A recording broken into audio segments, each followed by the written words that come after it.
எல்லாரும் வணக்கம். ஒரு 2 நாளா தமிழ் தேசியவாதிகளுக்குள்ள 2 தரப்பா பிரிஞ்சு சமூக வலைதளங்கள்ல வாக்குவாதம் பண்ணிட்டு இருக்காங்க. எதை பத்தி அப்படின்னா, ஒரு தரப்பு இந்த தேர்தலில் 2026 தேர்தலில் அதிமுகவோட நாம் தமிழ் கட்சி கூட்டணி வச்சு தேர்தலை சந்திக்கணும் அப்படின்றது ஒரு தரப்பு. இன்னொரு தரப்பு இல்ல கூட்டணிலாம் வைக்கக்கூடாது, நாம் தமிழ் கட்சி தனித்து தான் நிற்கணும் அப்படின்றது இன்னொரு தரப்பு. முதல்ல இந்த வாக்குவாதம் எங்கிருந்து ஆரம்பிக்குது அப்படின்னா, ஒரு பிரஸ் மீட்ல ஐயா எடப்பாடியார் அவர்கள் பேசியிருப்பாப்ல. என்ன அப்படின்னா, இந்த தேர்தலை பொறுத்த வரைக்கும் திமுக எதிர்ப்பு வாக்குகள் சிதறாம திமுகவை எதிர்க்கக்கூடிய சக்திகள் எல்லாம் நாங்கள் ஓர் அணியில் திரண்டு திமுக எதிர்ப்பு வாக்குகள் சிதறாமல் ஒரு இடத்தில் ஒருங்கிணைத்து திமுகவை நாங்கள் வீழ்த்துவோம் அப்படின்ட்டு எடப்பாடியார் அவர்கள் பேசியிருப்பாப்ல. அந்த எடப்பாடியார் அவர்கள் பேசிய அந்த கருத்துக்கு அண்ணன் சீமான் அவர்களும் ஆதரவு தெரிவிச்சிருப்பாப்ல. ஆமா, கரெக்டாக தான் சொல்றாரு அப்படிங்கிற மாதிரி அண்ணன் சீமான் அவர்கள் சொல்லியிருப்பாரு. அப்பவே அண்ணன் சீமான் அவர்கள் எடப்பாடி அவர்களோட கூட்டணிக்கு தயாராகிறாரா, அந்த அந்த அர்த்தத்துல தான் அவர் எடப்பாடி அவர்களுடைய கருத்துக்கு ஆமோதிக்கிறாரா அப்படின்ற மாதிரி விவாத பொருள் ஆச்சு. ஆனா அப்ப கூட அந்த அளவுக்கு அது பெரிய விவாதமா மாறல. எப்ப அது பெரிய விவாதமா மாறுது அப்படின்னா, இப்ப சாதிவாரி கணக்கெடுப்பு பஞ்சமர் நில மீட்பு போராட்டம் நாம் தமிழ் கட்சி மிகப்பெரிய அளவில் நடத்தினாங்க. அந்த மேடையில் அண்ணன் சீமான் அவர்கள் பேசிய அந்த பேச்சு தான் என்ன அப்படின்னா, போன தடவை திமுக ஜெயிக்கிறதுக்கு நாம் தமிழ் கட்சி வாங்கின வாக்குகள் மிக முக்கியமான காரணமாக இருந்துச்சு. கிட்டத்தட்ட 60 தொகுதிகளுக்கு மேலே நாம் தமிழ் கட்சி வாங்கிய வாக்குகள் தான் திமுக ஜெயிக்கிறதுக்கும் அதிமுக தோற்கிறதுக்கும் மிக முக்கியமான காரணமாக இருந்துச்சு. ஆனால் இந்த தடவை அப்படி நடக்காது. இந்த தடவை சிவதாண்டவத்தை நீங்கள் பார்த்துருப்பீங்க, சீமான் தாண்டவத்தை நீங்கள் பார்க்க போறீங்க, என் ஆட்டம் வேற மாதிரி இருக்கும் அப்படிங்கிற மாதிரி அண்ணன் சீமான் அவர்கள் சொல்லியிருந்தார். அப்போ அதிலிருந்து தான் ஒருவேளை இதுக்கு முன்னாடி எடப்பாடியார் அவர்கள் சொல்லியிருந்தார் இல்லையா, இந்த தடவை எல்லா சக்திகளும் ஓரணியில் திரண்டு திமுக எதிர்ப்பு வாக்குகள் பிரியாமல் நாங்கள் திமுகவை வீழ்த்தோம் அந்த எடப்பாடி அவர்கள் சொன்னதுக்கு அண்ணன் சீமான் அவர்கள் ஆமோதித்ததற்கும், இந்த மேடையில் இந்த தடவை என் ஆட்டம் வேற மாதிரி இருக்கும், போன தடவை திமுக ஜெயிக்கிறதுக்கு நாம் தமிழ் வாக்கு காரணமாக இருந்துச்சு, இந்த தடவை பாரு வேற மாதிரி இருக்கும் அண்ணன் சீமான் சொன்னதுனால ஒருவேளை அதிமுகவோட நாம் தமிழ் கட்சி கூட்டணிக்கு தயாராகிறதா அப்படின்ற விவாதம் எழுந்தது. இங்கே தான் அது விவாத பொருளாகவே மாறுது. அதில் தமிழ் தேசியவாதிகள் அல்லது நாம் தமிழ் கட்சி ஆதரவாளர்களே ஒரு தரப்பு என்ன சொல்றாங்கன்னா, ஆமா கூட்டணி வைக்கிறது சரிதான் அப்படின்ட்டு ஒரு தரப்பு, இன்னொரு தரப்பு கூட்டணி வைக்கிறது தேவையில்லை, நாம் தமிழ் கட்சி தனித்தான் நிற்கணும்னு இன்னொரு தரப்பு. என்னதான் யார் என்ன பேசினாலும் யார் என்ன விவாதங்கள் பண்ணாலும் கடைசியில் அண்ணன் சீமான் அவர்கள் என்ன முடிவு எடுக்கிறாரோ அதுதான் இறுதி முடிவு. அவர் தன்னுடைய முடிவை அறிவிச்சிட்ட பின்னாடி இங்கே பேசுறதுக்கு ஒன்றுமே இல்லை. அதனால இப்போதைக்கு அண்ணன் சீமான் அவர்கள் கூட்டணி இல்லை, தனித்து தான் நிற்கிறோம் அப்படின்னு சொல்லியிருக்காங்க. பட் அரசியலை பொறுத்த வரைக்கும் எலெக்ஷன் தேர்தல் கடைசி நாள் வரைக்கும் என்ன நடக்கும் அப்படின்றத நம்ம கையில் இல்லை, நம்ம இதையும் சொல்ல முடியாது. இப்போ என்ன அப்படின்னா, அவங்க சொல்ற காரணங்கள், ஏன் கூட்டணி வைக்கணும் அப்படின்ட்டு இந்த தரப்பு சொல்ற காரணங்கள், ஏன் கூட்டணி வைக்க கூடாதுன்ட்டு இந்த தரப்பு சொல்ற காரணங்கள். முதல்ல ஏன் கூட்டணி வைக்கணும் அப்படின்ட்டு இவங்க சொல்றாங்க அப்படின்னா, இந்த தடவை திமுகவை வீழ்த்துவதற்கு ஒரு நல்ல வாய்ப்பு இருக்குது. ஏன்னா இந்த 4 ஆண்டு ஆட்சியில் தமிழ்நாட்டை எந்த அளவுக்குலாம் சீரழிக்க முடியுமோ அந்த அளவுக்கு சீரழிச்சு, போதும்டா அப்பா இந்த ஆட்சி எங்களை ஆள விடுங்கடான்ட்டு மக்கள் எல்லாருமே கதற அளவுக்கு திமுக ஆட்சி பண்ணிட்டாங்க. இன்னொன்று கருத்து சுதந்திரத்தின் கழுத்து மேலே காலை வச்சு மிதிச்சு எவனாவது கருத்து பேசுனீங்க குண்டாஸில் போட்டுருன்ற மாதிரி கருத்து சுதந்திரத்துக்கு அங்கே வழியே இல்லாத மாதிரி திமுக பண்ணி வச்சிருக்குது. அவ்வளோ ஒரு இன்செக்யூர் ஆட்சி அவங்க நடத்திட்டு இருக்கிறாங்க. ப்ளஸ் கனிம வள கொள்ளை, கணக்கு வழக்கு இல்லாத இயற்கை வள கொள்ளை, மணல் கொள்ளை, மலை கொள்ளை அப்படின்ட்டு கனிம வள கொள்ளை ஒரு பக்கம் கணக்கு வழக்கு இல்லாமல் அடிச்சிட்டு இருக்கிறாங்க. இன்னொரு பக்கம் சட்டம் ஒழுங்கு கொடூரமாக சீர்கட்டு கிடக்குது. டெய்லி 1 கொலை இல்லை, 3 கொலை, 4 கொலை, அந்த மாதிரி சட்டம் ஒழுங்கு பயங்கரமாக பாதிக்கப்பட்டிருக்குது. பட்டியல் சமூக மக்கள் பாதிக்கப்படுறாங்க. இப்படி தமிழ்நாடே ஒரு மோசமான நிலையில் இந்த 4 ஆண்டுகளை திமுக கொண்டு வந்து நிறுத்திருக்குது. ஒருவேளை இன்னொரு தடவையும் திமுக ஆட்சிக்கு வந்துருச்சு அப்படின்னா தமிழ்நாடு தாங்காது.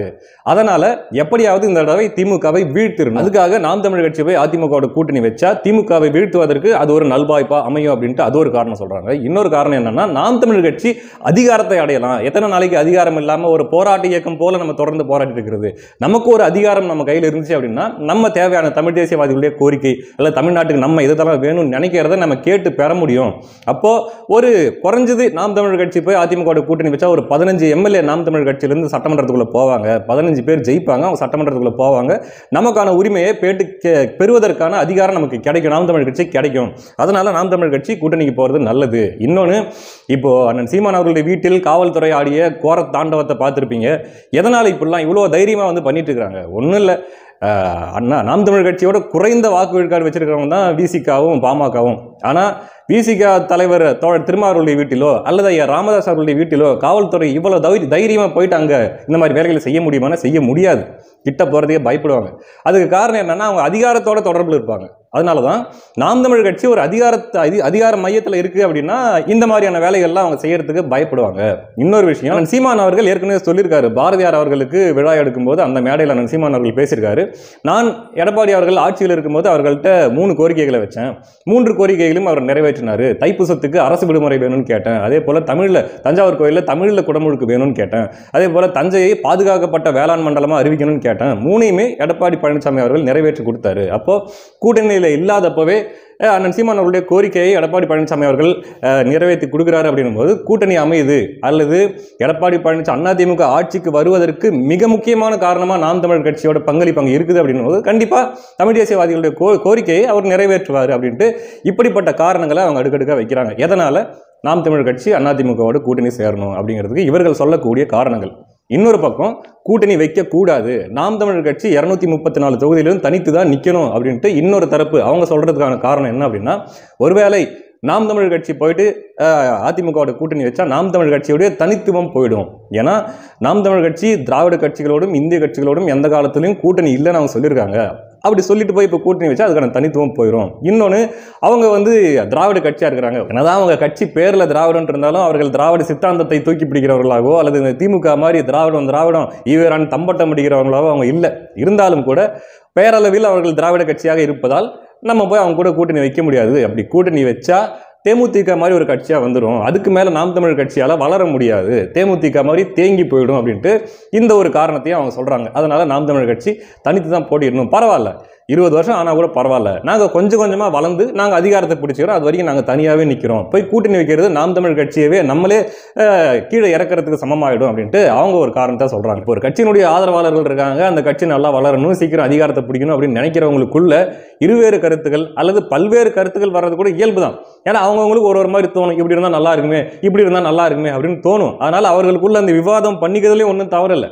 ஆனால் கடைசியாக அந்த கட்சியினுடைய தலைமை ஒருங்கிணைப்பாளர் அண்ணன் சீமான் அவர்கள் என்ன முடிவெடுக்கிறாரோ அதுதான் முடிவு.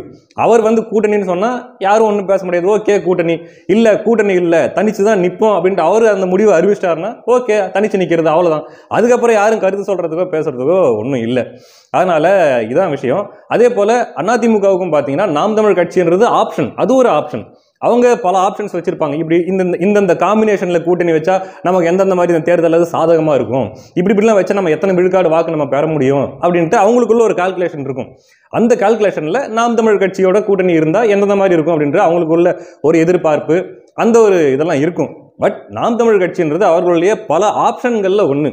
அதனால ஒருவேளை நாம் தமிழ் கட்சி கூட்டணிக்கு வரலையா, அவங்க வேறு விதமாக அவங்க ஸ்ட்ராட்டஜைஸ் பண்ணுவாங்க. அடுத்து யாரோடலாம் நம்ம கூட்டணி வைக்கலாம், எந்தெந்த மாதிரி கூட்டணி வச்சா திமுகவை வீழ்த்தலாம், நம்ம ஜெயிக்க முடியும் அப்படின்ட்டு அவங்க சில வியூகங்கள்லாம் வச்சிருப்பாங்க. என்ன விஷயம் அப்படின்னா, இப்போ இப்படி சொல்லிட்டு இருக்காங்க இல்லையா, நாம் தமிழ் கட்சி அதிமுகவோட கூட்டணி வச்சா நல்லா இருக்கும், ஏன்னா போன தேர்தலில் திமுக ஜெயிக்கிறதுக்கு நாம் தமிழ் வாங்கின வாக்குகள் காரணமானுச்சு நீங்க சொன்னீங்க இல்லையா, அதனால இதோட கூட்டணி வச்சா நல்லா இருக்கும், நாம் தமிழ் கட்சியும் அதிகாரத்தை மையத்தை சீக்கிரம் அடையும் அப்படின்னு பேசுறவங்க கிட்ட நீ ஏன் கூட்டணி வச்சாதான் நாம் தமிழ் கட்சி ஜெயிக்கும் நீ சொல்லிட்டு இருக்கிற, கூட்டணி வைக்காம தனிச்சு நிலையில நாம் தமிழ் கட்சி ஜெயிக்கும் நீ ஏன் சொல்ல மாட்டேங்கிற அப்படின்ட்டு சில பேர் கேட்டுட்டு இருக்கிறாங்க. என்ன விஷயம், நாங்க எல்லாருக்கும் விருப்பம் இருக்குது, உங்களுக்கும் விருப்பம் இருக்குது, எனக்கு எல்லாருக்குமே தமிழ் தேசியம் அதிகார மையத்தை அடையணும், நாம் தமிழ் கட்சி ஆட்சிக்கு வரணுன்ற விருப்பம் இருக்குது. ஆனால் கல நிலவரம்னு ஒன்று இருக்குது, கல யதார்த்தம்னு ஒன்று இருக்குல்ல, அதையும் சேர்த்து தானே பார்க்க வேண்டியது இருக்குது.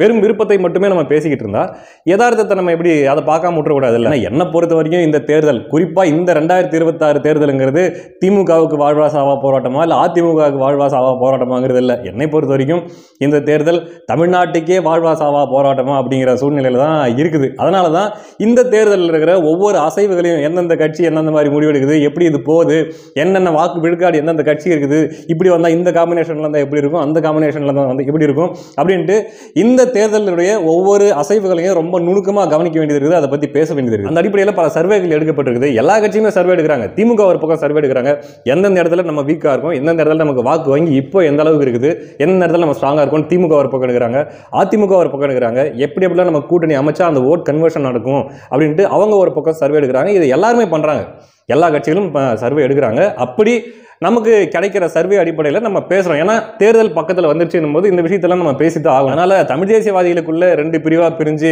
விவாதம் பண்ற வரைக்கும் பிரச்சனை இல்லை, விவாதமாகிற வரைக்கும் பிரச்சனை இல்லை. ஆனா அந்த விவாதம் வாக்குவாதமாகவோ சண்டையாகவோ மாறுவதுன்றது தேவையில்லாத ஒரு விஷயம் வச்சுங்களேன். ஏன்னா அண்ணன் சீமான் அவர்கள் என்ன முடிவெடுக்கிறாரோ அதான் இறுதியான முடிவு. அதே போல தேர்தலுக்கு பிறகு என்ன ரிசல்ட் வருதோ அதான் ரிசல்ட். அதனால அதை பத்தி பேசி பயன் இல்லை. அடுத்த காணொளியில் சந்திப்போம். நன்றி.